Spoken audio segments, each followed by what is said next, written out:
Here, this is the home screen of the application, and you have quite a lot of interesting movies or drama movies which you can watch on this application. Here you have the for section which you can scroll and look for what you want. In the drama option section here you can see other short movies which you can watch as well. They're very, very nice, guys, I'm not gonna lie. Also, if you're gonna watch any one of these, all you have to do is just tap on the one that you want to watch. This section here is the popular section. You also have the new releases, and you also have romance. You can pretty much scroll across, and you can see categories which you can look for. You have the free option here, which are the free drama clips which you can watch, or drama movies which you can watch. So, for example, on the top one is free one here. It might not show on the screen. However, I'm just gonna give you a quick run through. As you can see, you can't see, but once you have selected the movie that you want to watch, it will pretty much start at episode 1, and you have the option to tap on the episode here. You can go ahead and select whichever episode you want to go next, or you can just let it automatically switch to the next episode.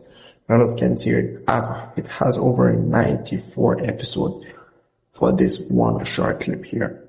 As well, you can add it to your list as your favorite, and you're good to go.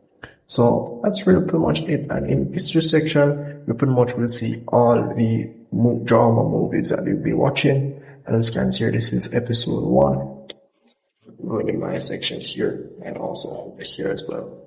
So in your reward section, you're going to need coins to unlock some of these episodes. Most if not all, but some of them you have the free ones, but some of them you're gonna need coins to unlock that episode. So most of these episodes are for like 60 to 100 coins. So to get coins, you can either check in on the application. You do get coins for daily checking in on the application, and you do get coins for doing, as you can see here, these little tasks as well. So it's all up to you guys. And in the profile option, you can go here to get your subscription, which gives you access to unlimited episodes unlocked. So all episodes will be unlocked without you using coins to purchase just a single episode. So once you get your subscription, which is your VIP subscription, you'll be able to get everything unlocked. However, if you don't want to get your subscription, you can get coins as well. You can go into my wallet section here, you can purchase coins, or you tap on the store option, and you'll be able to purchase coins. As you can see here, the prices for the coins and so forth. So that's it as it relates to the application. And if I miss anything at all, just comment below and let me know. I'll see you guys in the next tutorial.